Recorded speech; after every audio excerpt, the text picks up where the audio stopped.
안녕하세요. 순금초대 유재구입니다. 오늘은 7월 3일 목요일입니다. 밖에 날씨가 무척 덥습니다. 건강 유의하시고요. 지금 TV에서 이재명 대통령 취임 30일 기자회견이 진행되고 있습니다. 여러 분야에 걸쳐서 질의응답이 되고 있는데요. 풀뿌리 민주주의를 실현하고 있는 지방의 지역 신문 질문 기회가 있을 때 충북 옥천의 황수철 옥천신문 기자님이 기회가 있어서 질문을 하는 그런 상황이 있었습니다. 질문 요지는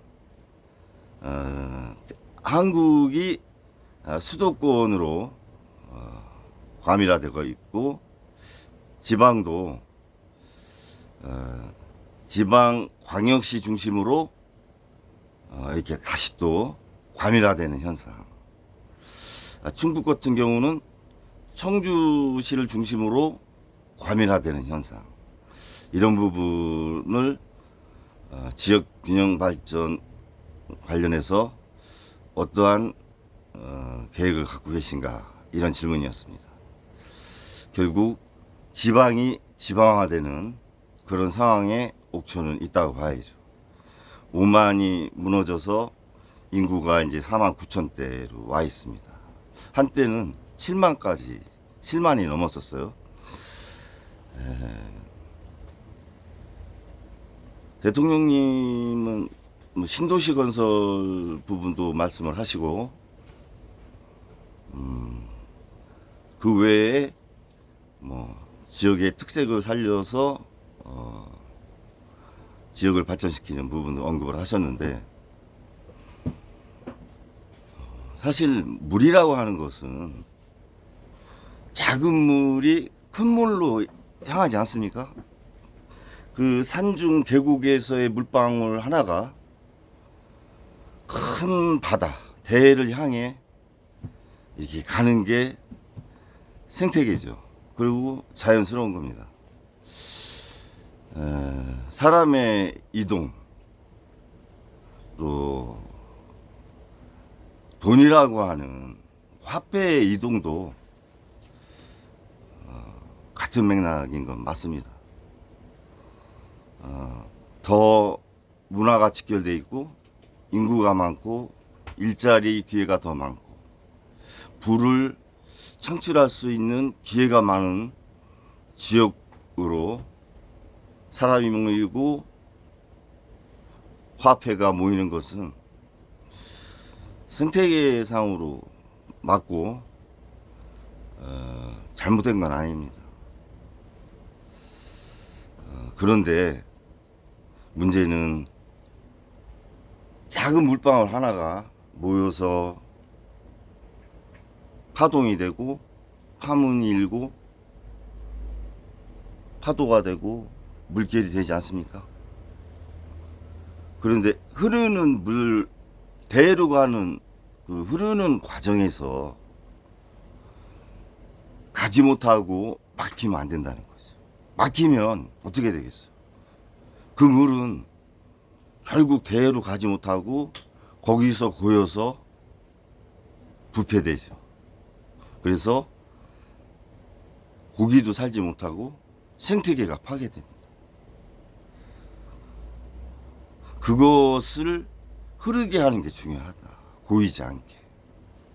그것이 지방을 발전시키는 출발적인 어떤 개혁의 마인드 아니냐, 저는 그렇게 생각합니다.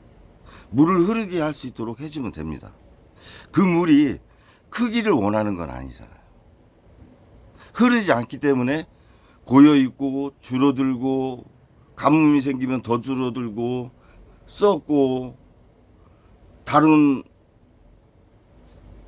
동식물의 생태계가 파괴돼서 더 이상은 살 수 없는 지역으로 돼서 소멸이 되는 그런 걸 우려하는 거 아닙니까? 결국은 흐르게 하면 된다, 자연스럽게. 저는 그래서 어제 제가 쇼츠를 하나 올렸는데, 한국 주식시장이 코스피에 상장된 회사가 작년 8월 기준 840개 기업대요. 지금은 뭐 900곳 정도 되겠네요. 코스닥은 1719. 그러면 뭐 관리 종목이나 이런 거 빼고 또 제3시장 빼고 뭐 한 2600개 정도 회사가 증권거래소에서 거래되고 있는 회사다.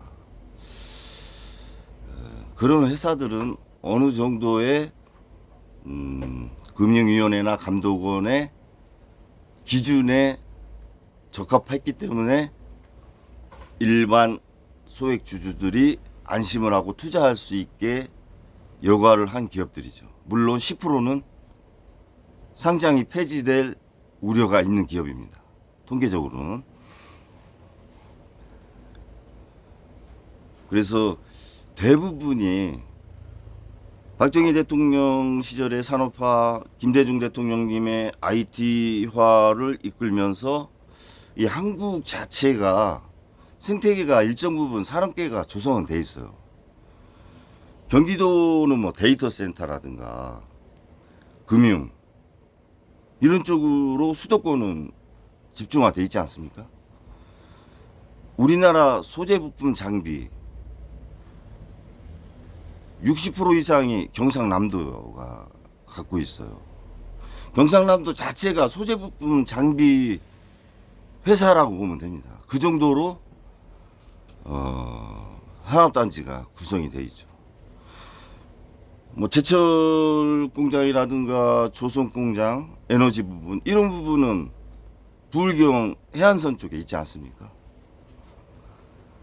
지형에 맞게 어느 정도 경제 생태계가 자리 잡은 건 맞아요. 여러 가지 IMF나 금융위기가 와서 2008년에 군산에 있는 군산조선소가 셧다운되고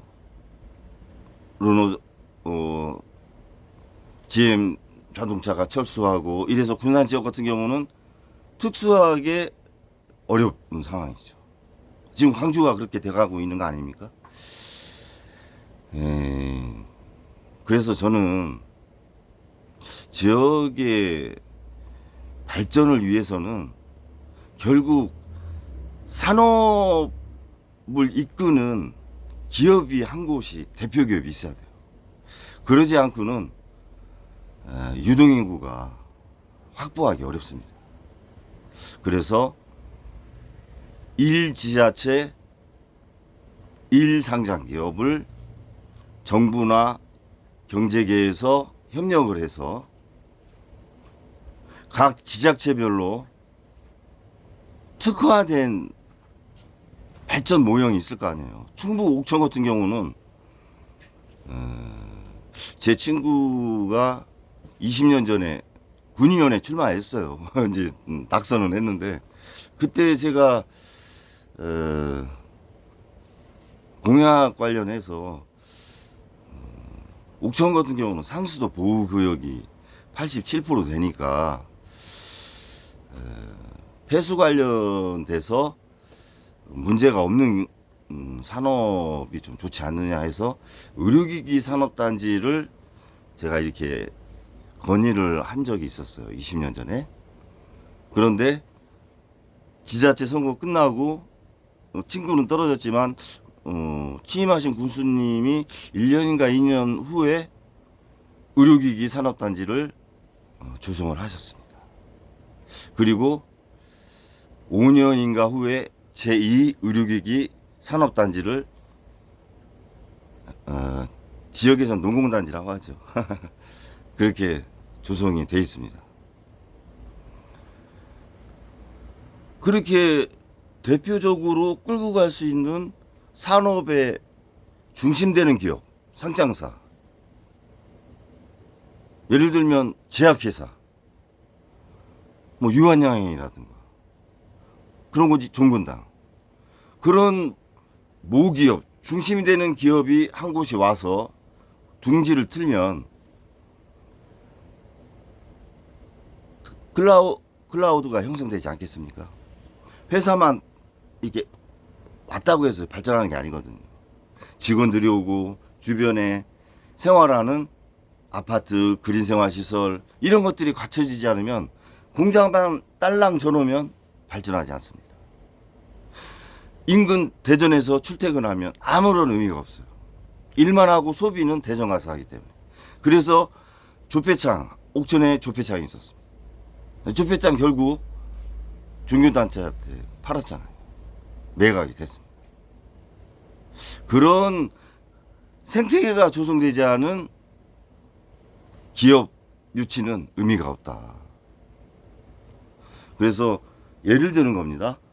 의료기기 산업단지가 있으니 의학 관련된, 제약 관련된 회사가 상장기업이 와서 둥지를 틀고 본사와 공장, 아니면 공장만, 그리고 주변에 직원들 아파트 형성하고 그린 생활시설 형성하고 협력회사들 많이 있겠죠. 자연스럽게 더 유치가 될 수 있는 그런 쪽으로 지방의 산업화를 가면 좋지 않겠느냐. 이것은 국가에서 지정해서 군부정권도 아니고 종군당은 옥천으로 가 이렇게 해서 될 일이 아니잖아요. 그런 시대도 아니고 옥천으로 와야 될 이유가 있어야 되죠. 법인세라든가 또는 토지 문제, 뭐 주거 문제 여러 가지가 있을 거 아닙니까? 그리고 협력회사 문제, 그런 것들은 지자체와 기업과 협의하면 충분히 해결 가능하다. 그러기 위해서는 정부의 의지가 있어야 된다. 그리고 경제 5단체장의 의지도 있어야 된다. 그리고 중소기업 분들도 의지가 있을 때 1지자체 1상장기업이 전략적으로 공동 상생 발전할 수 있는 모델, 저는 그런 부분을 제시를 해봅니다. 우리 지자체가 253곳 있고 광역 지자체가 17곳 있잖아요. 충북에 100대 기업이 3곳 있습니다. 100대 기업 안에 드는 게. 부산에는 100대 기업 안에 드는 게 하나도 없어요. HMM 가면 하나 생기겠죠. 우리나라 제2대 도시에 100대 기업이 하나도 없다. 그 문제 아닙니까? 이 충북 150만, 160만 정도 되는 곳에 100대 기업이 3곳이 있거든. RGDP가 충북이 3.8 정도 돼요. 4%가 안 됩니다. 그러니까 4곳 있으면 맞는데 한 곳이 적은 거죠. 그렇게 보면.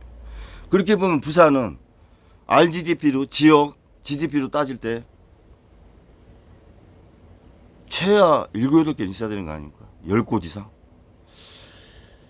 부산이 낙후되는 이유가 당연히 있는 겁니다. 고용 창출이 안 되잖아요.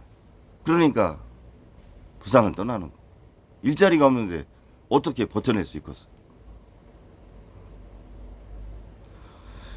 지방이 지방화되는 옥천에 사는 영세 자영업자로서 지방이 발전하고 지역이 발전할 수 있는 1지자체 1상장기업 전략적 상생 모델을 정부와 경제계에 건의드립니다. 여러 분야에서 토론이 많이 진행이 되고 있습니다. 아직 뭐 끝났는지 안 끝났는지는 모르겠는데요. 저는 이 대학교를 보통 이제 졸업하면 사회를 나오지 않습니까? 그러면 결국 내가 이제 어디에서 일을 할 것이냐에 대한 경제 주체를 선택을 하게 돼요. 나는 국가기관에 가겠다. 공무원 쪽. 정부라고 하는 경제 주체가 운영하는 곳에 취업을 희망하시는 분이 있고, 이제 기업체. 민간 분야 쪽에 기업이라고 하는 경제 주체가 운영하는 곳을 선택하는 분이 있고, 나는 창업을 해보겠어. 그래서 사업자가 되시는 분이 있습니다.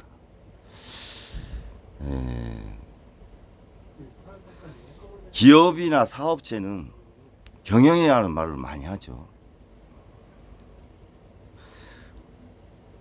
국가나 지방자치제 또는 공공기관은 행정이라는 말을 많이 합니다. 각 경제 주체별로 행정을 하기 위해서는 행정법에 따라야 되고, 기업 경영을 하기 위해서는 상법을 따라야 돼요. 기업 회계 기준, 기업 회계 준칙이라든가 외부 감사 기준, 여러 가지 법을 따라야 됩니다. 사업을 하기 위해서는 그 사업에 맞는 법을 또 따라야 됩니다. 그래서 각 경제 주체별로 갖고 있는 문화라든가 일을 처리하는 방식, 이런 것들이 다를 수는 있어요. 그런데 저는 경쟁을 해봐라. 행정을 담당하고 있는 분들과 경영을 담당하고 있는 축이지 않습니까? 크게 나라가 보면 두 곳에 엘리트들이 많이 가지 않습니까? 사법부도 행정의 소속이에요. 어떻게 보면 물론 상권분립으로는 독립돼 있지만, 행정과 경영이라고 하는 다른 법 테두리 안에서 효율과 능률을 추구하면서 발전하려고 하지 않습니까? 서로 경쟁을 해봐라.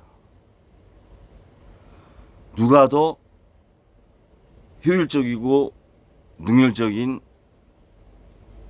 결과를 나타내는지, 선의의 경쟁을 하는 그러한 경제 주체, 그러한 생태계, 저는 그런 것들이 국가 발전에 바탕이 되면 상당한 도움이 되지 않겠나, 이런 생각을 해봅니다.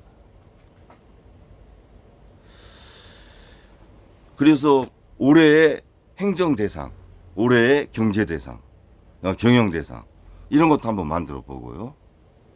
예를 들면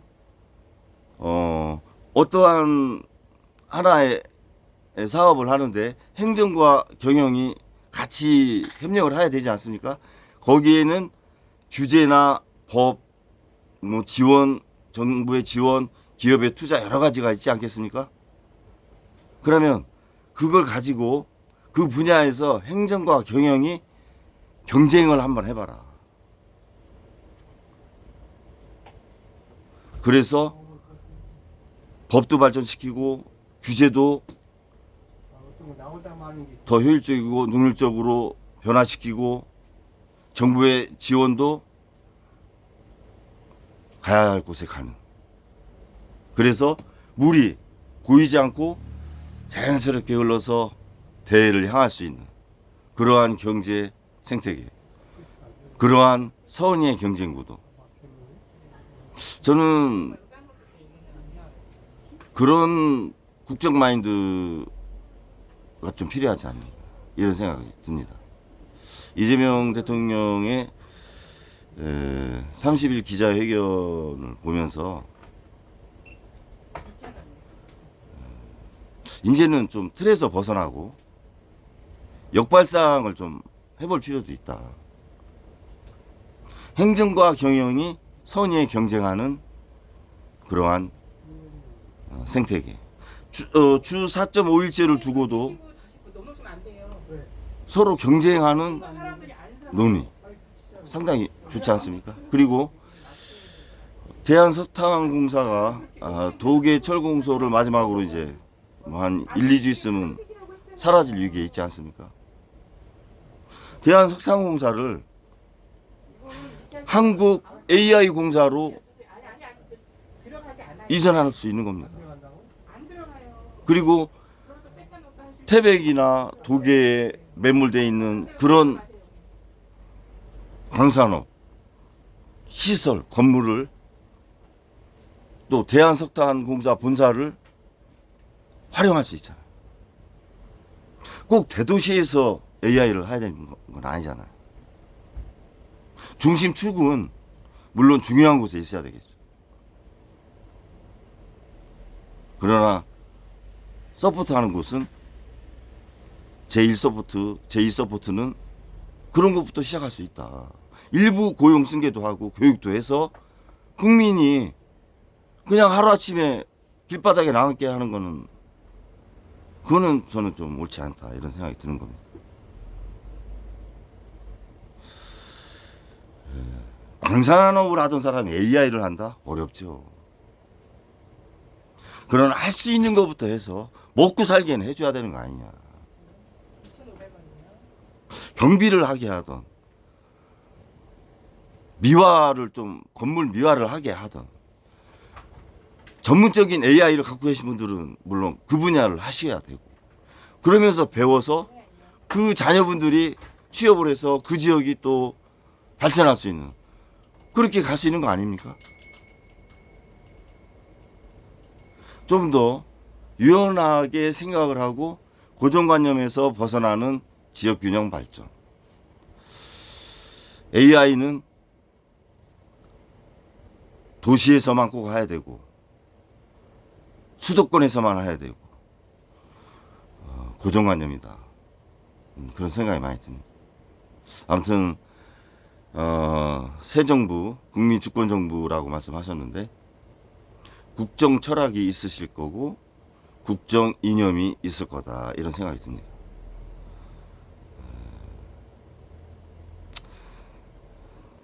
소멸돼가는 지역에 살고 있는 영세 소상공인으로서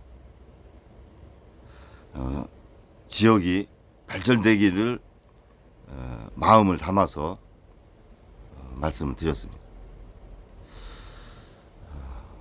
날이 더운데요. 더위에 건강 유지 잘 하시기 바라면서 방송을 마치겠습니다. 감사합니다.